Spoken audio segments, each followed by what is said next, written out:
물을 채워보겠습니다. 물 채워야 산다. 이지향 약사님의 세 번째 수업입니다. 살아가면서 채워야 될 게 정말 많잖아요. 혈액도 채워야 되고 머리카락도 채워야 되고 또 돈도 채워야 되지만 정말 건강을 위해서 가장 기본적인 거 바로 우리 몸에 수분을 꽉 채워야 된다는 거 알고 계셨나요? 아유, 그럼요. 뭐 맨날 물 많이 마셔라 맞아요. 하니까 하는데 그냥 맨날 마시는 건데 뭐 특별히 더 많이 채워야 되는 건지도 모르겠어요. 몸에 네. 물이 많잖아요. 네. 한 70% 되지 않아요? 그래요. 네, 맞아요. 다 잘 알고 계시는데 제가 오늘 말씀드리고 싶은 거는 제대로 먹지 않으면 오히려 물을 먹었을 때 탈수가 된다는 거죠. 그래서 물을 마시는데도 탈수가 네, 된다고요? 그런 환자들이 너무 많습니다. 어머. 또 그래서 이제 우리 몸속에 마실 때는 물이지만 몸 안으로 들어오면 우리는 체액이라고 표현을 해요. 그래서 물과 체액은 다른데요. 예를 들어서 말씀하신 혈액도 사실 물이 없으면 존재할 수 없고요. 여러분은 모르시겠지만 이 머릿속에 뇌 척수액이 가득 차 있습니다. 눈도 마찬가지고요. 음식을 분해하는 소화 효소도 사실은 9리터 정도 물이 가득 있어야 되고요. 장기 사이를 부드럽게 해주는 복강액, 또 면역, 이 림프 순환을 시켜주는 림프액, 또 세포와 세포 사이를 메우는 세포 간질액, 이런 것들이 다 물이 기본이에요. 그러니까 어쩌면 우리는 이 물이라는 거대한 바다 위에 둥둥 떠 있는 생명체 아닐까? 이제 이런 생각이 들기도 하는 거죠. 자, 그런데 이렇게 중요한 물 부족하면 어떻게 될까요? 몸이 안 좋겠네요. 몸이 뭐 그러면. 작동을 제대로 안 하겠죠? 맞아요. 전체 우리 몸의 대사의 시스템이 흔들리기 시작하는데요. 자, 제일 중요한 게 혈액순환이 안 되겠죠. 네, 혈액이 끈적끈적해지고 속도가 느려지고요. 말씀하신 대로 그러니까 심장은 온몸으로 혈액을 보내야 되니까 더 쥐어짜겠죠. 그리고 손끝, 발끝까지는 혈액이 못 가겠죠. 그래서 차가워집니다. 머리로도 혈액이 안 가니까 어지러울 수 있고 두통에 시달리고 림프 순환이 안 되면 림프를 타고 흘러다니는 면역세포들이 이동을 못 하니까요. 면역력이 떨어지고 노폐물이 쌓여서 붓고 온갖 염증은 다 시달리게 되는 거죠. 또 물이 부족하면은요. 교수님 말씀하신 대로 피로감이 엄청나요. 아, 아까 빈혈처럼요? 네, 빈혈도 피로감이 심하지만 빈혈을 넘어서서 부신 피로 증후군, 호르몬이 안 만들어져서 생기는 피로는 쉬어도 낫질 않습니다. 쉬어도 피곤해요. 또 세포는요, 우리는 음식을 먹고 찌꺼기를 내보내지만 세포는 우리가 만든 음식을 먹고 혈액을 만들어서 그것을 내보내잖아요. 그런데 이 통로가 바로 세포 간질액이란 말이죠. 이게 없으면 어떻게 되겠어요? 세포 간질액이 말라 비틀어져서 제 기능을 못하니까 에너지가 안 만들어지겠죠. 이 우리 몸속에 에너지 발전소인 미토콘드리아의 기능 자체가 저하되는 겁니다. 그리고 아까 제가 뇌 척수액이 가득하다 그랬죠. 뇌 열받는다 이런 표현 들어보셨죠? 물이 열린다. 없으면 내가 열을 받습니다. 그래서 뇌 피로도가 너무 많아져서 안개 낀 것처럼 생기고 진짠가 봐. 맞습니다. 신경 전달 물질이 잘 안 만들어지기 때문에 기억력이 떨어지고 이러면서 우리 몸이 굉장히 삶의 질이 떨어집니다. 두통, 멍, 불안, 초조, 신경 과민, 히스테릭 이런 것들이 올라올 수가 있죠. 아까 말씀드린 대로 우리 몸속에 입에서 항문까지 음식을 소화하기 위해서 막 나오는 것들 있죠. 침 나오죠, 위액 나오죠, 췌장액 나오죠, 담즙액 나오죠. 이게 막 세탁기 샤워처럼 막 나오거든요. 이게 말라버리면 소화가 안 돼요. 소화가 안 되는 것 자체가 사실은 물 부족이라는 것을 잊지 않으셨으면 좋겠어요. 변비는 더 말할 필요도 없죠. 그리고 눈이 얼마나 건조하겠어요. 물이 없으면. 눈 뻑뻑해서 인공 눈물이 불티나게 팔립니다. 약국에. 기관지가 건조해서 매일 캑캑거리고 방광도 점막이에요. 방광도 점막이기 때문에 점막이 말라 비틀어지면 방광염, 질염, 위장염 이 모든 것들이 다 점막이기 때문에 점막이 아이의 부드러운 혀처럼 촉촉해야 염증이 없는 거예요. 그래서 이런 것들이 많이 생긴다면 아, 내가 지금 수분이 부족하구나라고 눈치를 채시면 좋을 것 같습니다. 아, 여러분 물 드세요. 진짜. 예. 난 이미 마셨지. 근데 이렇게 좀 갈증 나면 물 마시잖아요. 그냥 그럴 때마다 물 마시면 될까요? 갈증이 나타났던 것 그거 자체가 이미 물이 부족했. 그게? 이미 이미 늦은 이미 거예요? 탈수 2단계. 갈증이 나기 전에 미리미리 보충을 해주셔야 돼요. 근데 어르신들 상담을 많이 해보면은요, 일단 물을 드시면 흡수가 안 되잖아요. 문제는 흡수력이거든요. 흡수력.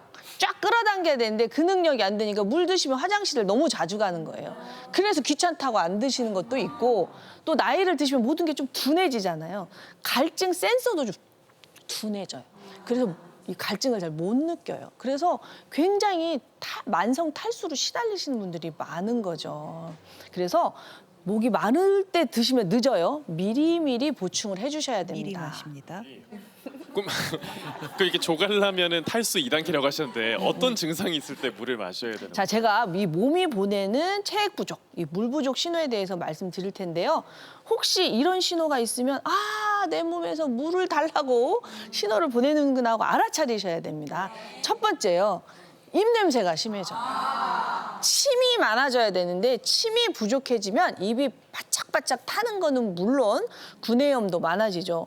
왜냐하면 침에 항균 성분이 있는데 이게 박테리아를 못 죽이니까. 그래서 우리가 잘 때 있잖아요. 물이 굉장히 많이 소모가 돼요. 잘 때 우리를 청소하니까 자고 일어나면 탈수가 살짝 돼 있다고 생각을 해야 돼요.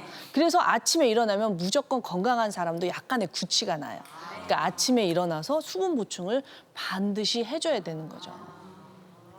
맞아요. 근데 좀 입냄새 난다, 구취 난다 하면 물 많이 마셔라 하는데 다 이런 이유가 있었네요. 당연하죠. 맛이 안 난다. 그리고요, 수분이 내 몸에 체액이 부족하다, 그건 약간 몸에 열이 있다 이렇게 표현할 수 있어요. 마른 논바닥이 약간 뜨겁잖아요. 그러니까 몸에 물이 없으면 이렇게 물이 없으면 열이 올라와요. 그러면 어떻게 돼요? 피부가 마르겠죠. 그래서 피부가 건조해져요. 그러면 피부 장벽이 깨지고, 그러면 이제 그때부터는 물이 그냥 쫙쫙 다 나갑니다. 그러면서 피부가 거칠어지고 각질이 일어나고 탄력도 떨어지는 거죠. 심해지면은요, 신경도 예민해지고 가렵고 엄청 힘들어지죠. 그래서 겨울 되면은 발 뒤꿈치가 쩍쩍 갈라지는 사람 엄청 많아요. 심하면은 막 화끈화끈거리는 열감에 시달릴 수도 있습니다. 이렇게 피부가 건조해진다, 이것도 물이 부족하다는 신호이니까 그러기 전에 미리미리 물을 자주 채워주는 게 중요합니다. 그리고 또 늘 피곤하신 분들 있잖아요. 아까 말씀드린 대로 호르몬이 안 만들어져서 그래요. 혈액이 있어야 호르몬이 만들어지고, 호르몬이 만들어져야 미토콘드리아라는 에너지 발전소가 막 돌거든요. 근데 이게 돌지를 않는 거예요. 그래서 조금만 일을 해도 피곤하고 눕고 싶고 힘들어요. 그렇기 때문에 이거 만성 피로도 물 부족이다, 이걸 알아주셨으면 좋겠습니다. 그리고 또 이 물 부족이 있을 때 노인성 변비에 굉장히 시달리거든요. 물이 부족하면은 장이 건조해져서 변비가 있다는 건 다 아실 텐데, 더 중요한 건 물이 부족하면은 담즙이라는 것 자체가 안 만들어져요. 담즙. 간에서 만들어지는. 소화하는. 예, 맞아요. 그 담즙이 장을 자극을 해줘야 되는데 자극이 줄어들어서 일을 안 하는 거죠. 그래서 담즙 분비도 부족해지고 장에 수분도 부족해지니까 꼭, 그뿐만이 아닙니다. 자다가 쥐도 많이 나요. 눈도 떨려요. 왜? 혈액이 부족하면은 몸으로 나갔던 혈액이 다시 몸 안으로 들어와야 되잖아요. 심장으로 들어와야 되는데 부족하면 잘 못 들어올 거 아니에요? 그래서 수축이 일어나요. 그래서 장단지가 땡기고 눈이 다르르 이렇게 뗍니다. 그리고 림프 순환도 안 되죠. 그러면 감기 잘 걸리겠죠. 유행하는 모든 것을 다 걸려버려요. 면역이 떨어지니까. 그러니까 이런 것들 잘 살펴보셔야 돼요. 그러면은 물을 하루에 어느 정도 마셔야지 괜찮을까요? 사실 이거 정말 질문 많이 받는데요. 딱히 개인차가 있어요, 다. 예, 사람마다 다 다르겠지만 그래도 정답이라고 말씀드릴 수 있다면 WHO에서 명확하게 제시를 했습니다. 이 성인 기준 하루 1.5리터에서 2리터. 즉 한 컵을 기준으로 했을 때 8컵 내지 10컵 정도는 드셔야 된다. 근데 이제 이게 8컵에서 우리가 먹는 10컵. 음식도 다 포함되는 거거든요. 우리도 과일도 먹고 채소도 먹고 또 조리 과정에서 여러 가지 먹잖아요. 그런데 대부분의 사람들이 이걸 못 채우고 있는 거예요. 2013년도에서 2017년도까지 국민건강영양조사 자료를 봤을 때요. 우리나라 사람들은 62%가 이 섭취 기준을 충족하지 못하고 있다. 그래요? 그렇게만요? 반 이상이요? 네, 아무래도 제가 생각할 때는 예. 커피나 어. 차, 음료 이런 것들을 물보다 더 많이 마시기 때문이지 않을까 싶습니다. 아니, 커피도 커피 액체잖아요. 차도 그리고 물 타서 먹는 건데 그거 안 돼. 이게 물에 탈을 쓴 탈수 음식이죠. 탈수 음식이요? 예, 탈수 음식. 이런 카페인이 많이 함유된 커피, 녹차, 홍차, 보이차, 에너지 음료, 콜라 이런 것들은요. 이뇨 작용이 있어서 오히려 몸속에서 물을 쫙쫙 빼요. 그래서 수분을 채우는 게 아니라 수분을 뺏는 음식들이죠. 그래서